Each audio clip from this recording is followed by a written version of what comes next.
A reading from the book of Sirach.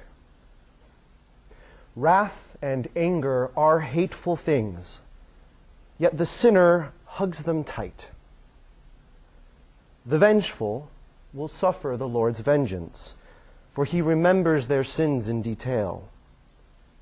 Forgive your neighbor's injustice. Then when you pray, your own sins will be forgiven. Could anyone nourish anger against another and expect healing from the Lord? Could anyone refuse mercy to another like himself? Can he seek pardon for his own sins? If one who is but flesh cherishes wrath, who will forgive his sins? Remember your last days. Set enmity aside. Think of the commandments. Hate not your neighbor. Remember the Most High's covenant and overlook faults. The word of the Lord. Thanks be to God. I have Father Don to thank for setting the foundation for this preaching. For we've been talking the past few weeks, for those who may have been paying attention, of a kind of a theme. Love one another, be good to your neighbor, do the good things in life. However, last year, as most of you know, I was on my pastoral year, and I was thrust into a parish setting and given the task to come up with some sort of class that the parish might need. Something to entice the locals, to feed them of sorts. And so, after some prayerful considerations, it was the parishioners themselves that gave me the idea to give a class on prayer and how to do it. Because their questions were more often than not about, Brother Luke, I don't know how to maintain my faith life in the midst of everything that's going on, whether it is work or family or school. How do I make the ordinary meaningful? So they decided to come look outside the box to the extraordinary. Perhaps they thought that the guy in the white robes could say something. Perhaps they were mistaken. But they were seeking answers. The ordinary of our lives can be a great opportunity for us to get lost. We become blind. We can forget, or it can become dull and lose some sort of emotional attachment that we might remember fondly from moments past, whether it's sitting in a chapel, the birth of a child, where we feel connected and one with God in our faith. But yet sometimes going to the refrigerator for a carton of milk just doesn't seem to be life-giving. Or driving your car in the midst of traffic just seems dull, and we might not even think about thinking about God. Our routine can perhaps make us lose ourselves. And we might then fall into the temptation to think that we need to have some sort of extraordinary circumstance, some sort of magical combination of situations and people and life events to make our faith big and to make our faith all the more glorious and meaningful. For brothers, for those who know me and my love of gods and men, that might be going off to some far-off country, into some secluded mountain, living away from the temptations of the world, where everything can be great and holy, living a life of prayer and service. For others, it might be living, maybe they need to be challenged with their faith. The ordinary life doesn't give them something extraordinary that will either make their faith great or make their faith lose, where they have to struggle and wrestle, but at least feel some attachment to it. At least feel something, whether positive or negative. That this is what we need to make our prayer meaningful, to make our lives of faith meaningful. Friends and family, I tell you, we are deluded if we think that's where we're going to be, or if that's what we are in need. Our religious life as brothers, wearing the habit, is the ordinary. Married life, family, friends, work, that is it. That is the stadium. That is the arena in which our lives of faith are lived. That's where it happens. That is the ordinary, which itself can be extraordinary.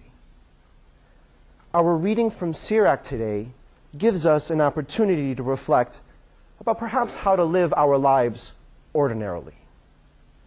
Now, if we can move past the language of wrath and vengeance and forgiveness and enmity, and we can move past the archaic language or the hurtful language or the language that we might not relate with of the Old Testament, and we take a look at the characters, they're raw. They're human. They're us. I mean, just take the Psalms, for example. The Psalms have every prayer and every human emotion. From God, thank you for some blessing that I have, to God, where are you? To just a basic, my day is okay, and therefore I thank God. We have perhaps David, not one of our holier characters, adulterous, jealous, but yet we have his story in our scripture, the book that is supposed to be guiding our life about how to live our life with God. And Sirach, where we get our passage, the very first two sentences, which I really love, wrath and anger are hateful things, yet the sinner hugs them tight. This is at the end of a long track of him basically ranting because his friend betrayed him. And he's angry. He feels manipulated, he feels sore, and someone had poured salt on a bad wound. And so this comes at the very end of the track, and the rest of the reading that we have is sort of a, let's count to 10, let's take a breath here and reflect just for a moment. The in 1, 2, 3, out ABC, as I like to say. He talks about this very personal moment of his, and perhaps ordinary, the betrayal of a friend, or someone who made him upset, made him angry. And he talks about, all right, I have this experience, and I have my faith in God. How do I live rightly through it? How do I make myself still hold it together? He wants to be a good person. He wants to strive to be a good person. And we too want to be good people. We want to strive to be good people.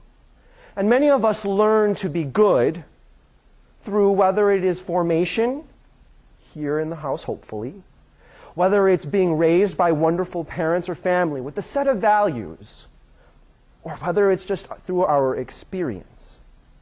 And if there's anything that our experience teaches us, which Sirach was reflecting on today, is that it is how we act and how we react in the everyday that gives us our dispositions for being good people, with the grace of God's help, of course. There is a cause and effect, and Sirach is reflecting on this. If we are vengeful, we are going to have vengeance in our life. If we cherish wrath, where is there room for forgiveness? It only makes sense. His life is teaching that. And in one sense, as a good Thomist, I think, Sirach is talking about wrath and anger are hateful things, yet the sinner hugs them tight. If we stick and hug tight wrath and anger, we form habits of wrath and anger. And we become wrathful and angry people. Religious life and marriage and family and work and school are paths to right living. And for many of us, these are attractive paths, who sit here today and have chosen particular paths of life because in one sense they help us focus to be good people. However, wearing the white robe or putting on the wedding ring or coming to prayer every day doesn't automatically mean we are engraced with the wonder and bounteous mysticism that makes us good people like that. We have to work at it. And it is easy to say, as Sirach says, go and cast enmity aside and cease from sin, stop it, and remember the Most High's covenant and overlook faults and love your neighbor. It's easy to say that, but like anybody who's tried to diet it's much harder to resist once it's in our system. It's easier said than done. So how can we make maybe what could be impractical but wonderful bits of wisdom practical? To make the ordinary or extraordinary. 3 things I want you guys to remember, or perhaps reflect on. Resign to the fact that you cannot do it alone.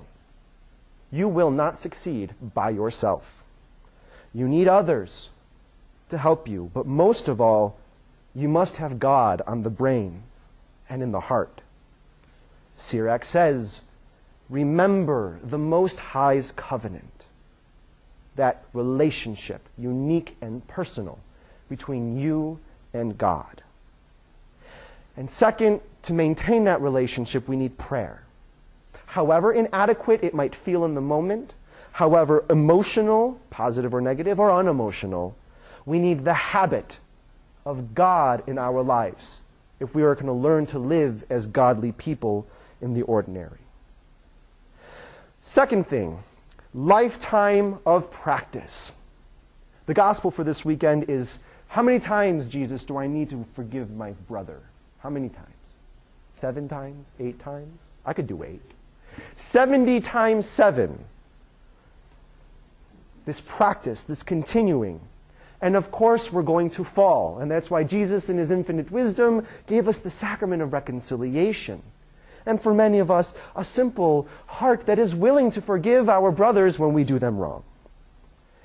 And the third thing that I want to leave with you is to challenge yourself to see the ordinary as a means to holiness.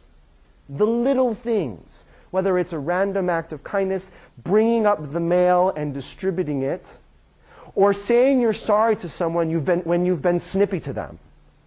It could be minor things, but the more and more we practice and challenge ourselves of seeing, going to the refrigerator and getting a carton of milk and saying, God, thank you for milk, as a means of making the ordinary a means to holiness, extraordinary.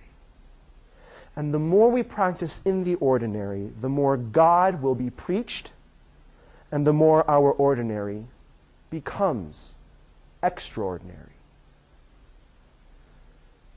For those who have been in this chapel the past few weeks since being back, may have recognized a prayer that I've been internalizing the past few months. And I share it for you today as a final reflection that maybe you can incorporate in yourself. Lord, may the work of my day, my ordinary and everyday, be a sign of God's presence in the world and preach Christ to others and be a path to holiness.